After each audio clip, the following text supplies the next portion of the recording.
Hello students, today we are here with the worksheet number 40 that is being given to you 5th of October. It is about force and laws of motion, that is second law of motion. इसके अंदर हम पढ़ेंगे, इसके अंदर सबसे पहले मैं कहूँगी please do subscribe to my YouTube channel so that I could make more and more videos. आप सब्सक्राइब नहीं करते हैं तो मैं वीडियोस नहीं बना पाऊंगी इतनी सारी.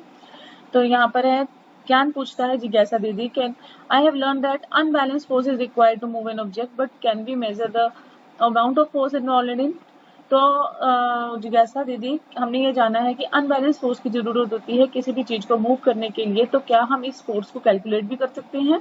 तो जिज्ञासा कहती है या हाँ Vigyan, we have to understand for this the second law of motion. हमें सेकेंड लॉ ऑफ मोशन समझना पड़ेगा इसके लिए, जिसके अकॉर्डिंग क्या है, the rate of change of momentum of any object is directly proportional to the applied unbalance force in the direction of force. जिस direction में अनबैलेंस फोर्स लग रही है और जिस डायरेक्शन में फोर्स लग रही है उसके डायरेक्टली प्रोपोर्शनल क्या है, rate of change of momentum. यानी कि फोर्स किसके बराबर है, rate of change of momentum. और फोर्स कैसी है, वो अनबैलेंस फोर्स. इसके अंदर हमें एक क्वांटिटी नहीं पता चली है, दैट इज मोमेंटम, जो किसके बारे में रिलेशन बताती है, वेलोसिटी और मास के बीच में. This is a vector quantity. Vector क्यों है, क्योंकि इट गिव्स द डायरेक्शन, क्योंकि डायरेक्शन ऑफ फोर्स के इक्विवेलेंट है वो, और रिप्रेजेंटेड बाय स्मॉल p. इस direction is in the direction of velocity of the object. Momentum उसी डायरेक्शन में होगा जिस डायरेक्शन में वेलोसिटी होगी ऑब्जेक्ट की. ठीक है बेटा. इसकी एसआई यूनिट्स क्या है, KG metre per second. p is the product of m into v. मास और वेलोसिटी मैंने आपको बताया वो रिलेशन किसके बीच में देता है, मास और वेलोसिटी के बीच में. It gives the amount of force applied on the object by equating into the rate of change of momentum. यानी कि वो फोर्स को किसके बराबर रखता है, rate of change of momentum के अंदर. अब आपको पता है इसकी एसआई यूनिट्स कैसे निकली हैं. यहाँ पर हमारे पास फॉर्मूला है p is equal to m into v. m क्या है, मास, जिसकी यूनिट्स है kg, और v क्या है, velocity, that is metre per second. तो ये इसकी यहाँ से यूनिट्स ऐसे निकलती हैं. इसके बाद है इसकी मैथमेटिकल कैलकुलेशन, जिसके अंदर हमने एक बॉडी ली है जिसका मास क्या है, m. ठीक है. और वो किस इनिशियल वेलोसिटी u से चल रही है, जो इंक्रीज हो जाती है धीरे धीरे वेलोसिटी u तक, और उसके ऊपर कितनी फोर्स लग रही है, F फोर टाइम t. तो इनिशियल मोमेंटम क्या हुआ, P is equal to mu and P2 is equal to mv. ये फाइनल मोमेंटम है. Change in momentum P2 minus P1 के हिसाब से हमारे पास ये रिलेशन आ जाती है. अब हमें पता है rate of change of momentum, यानी टाइम के साथ अगर हम देखेंगे तो उसके नीचे टाइम लग जाएगा. From second law of motion हमें पता है कि अप्लाइड फोर्स किसके बराबर है, rate of change of momentum के बराबर है. तो ये डायरेक्टली प्रोपोर्शनल है इससे, rate of change of momentum के.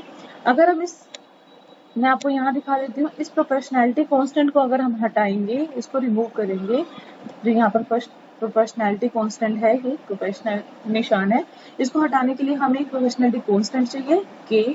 तो हमने यहाँ k लगा दिया, और हमें पता है ये किसके बराबर है, a, यानी कि एक्सेलरेशन के बराबर है.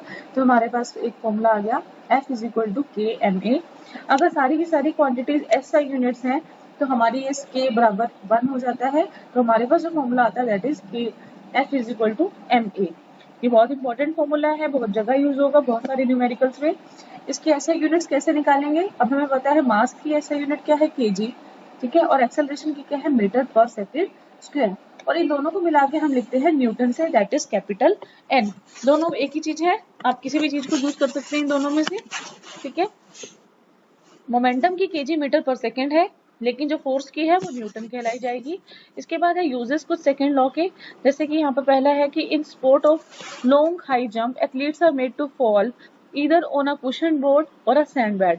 कि जो आपके जो लॉन्ग हाई जंप होती है, वहां पर जो एथलीट्स होती है उनको कहाँ वो जब जंप करती हैं तो उनको एक कुशन बेड नीचे लगाया जाता है और सैंड बेड लगाया जाता है, ताकि उन्हें कम से कम चोट लगे, क्योंकि जितना ज्यादा संवेग होगा, जितना ज्यादा भारी होगा, उतनी ज्यादा चोट लगने के आसार रहेंगे. ठीक है. Karate player breaks a slab of stone with a single blow. जो कराटे प्लेयर है वो इतनी फोर्स लगाता है, ठीक है ना, कि वो एक ही बारी में सारे के सारे स्लैब्स तोड़ देता है. Fielder in the cricket ground gradually pulls his hand backwards while catching the moving ball. तो ये संवेग की वजह से, यानी कि मोमेंटम की वजह से है, क्योंकि उसने अपने हाथ को पीछे करा थोड़ा सा, ताकि उसे कम दर्द हो. अगर वो सीधे करेगा तो उसे ज्यादा दर्द होगा. क्योंकि बॉल बहुत स्पीड से आ रही है, वेलोसिटी बहुत हाई है, जितनी ज्यादा हाई होगी उतनी ज्यादा मोमेंटम हाई होता है। Bullet harms only when it is fired from a gun. अगर बुलेट बहुत छोटी सी है, उसका मास तो बहुत कम है, लेकिन जो V है उसके अंदर P is equal to m v है फॉर्मूला जैसे आपका, तो M तो बहुत कम है बुलेट का, लेकिन आप देखेंगे V बहुत ज्यादा है, जिसकी वजह से चोट ज्यादा लग सकती है। ठीक है, अगर उसे गन से फायर किया गया तभी चोट लगेगी, अगर नॉर्मली आप उसे हाथ से उठा के मारेंगे तो चोट कम लगेगी। यहाँ पर एक एग्जाम्पल दिया हुआ है, एक न्यूमेरिकल है, force act on the object of mass, object का मास दिया है 5 kg और वो 2 सेकंड के लिए एक्ट कर रहा है, वेलोसिटी 3 to 7 मीटर पर सेकंड इंक्रीज कर रही है, तो हमें फोर्स निकालनी है। फोर्स के लिए हम क्या करेंगे, हमें पता है F is equal to m a होता है, सबसे पहले हम ए निकालेंगे। ए कैसे निकलता है, V minus you upon T से। ठीक है, तो यहाँ से हमारे पास A निकल जाएगा, तो इस तरीके से हमारे पास F निकल जाएगा। Next question is, if this force is applied for 5 seconds what will B it's final velocity. अगर ये फोर्स सिर्फ 5 सेकंड्स के लिए लगाई जाती है, यहाँ पर T 5 सेकंड्स के लिए है, तो इसकी फाइनल वेलोसिटी निकालनी है, तो यहाँ पर हमने ये लगा दिया, तो हम इस फॉर्मूले से यहाँ निकाल देंगे, तो हमारे पास जो V निकलेगा that is will be 13 metre per second. इसकी कैलकुलेटिव पार्ट है, ये कुछ नहीं है, इसको आप आराम से इसमें से V निकालेंगे तो आपको आसानी से पता चल जाएगा, जो वैल्यू आ रही है that is 13 metre per second. Okay, तो इसके बाद है आपके क्वेश्चन आंसर्स।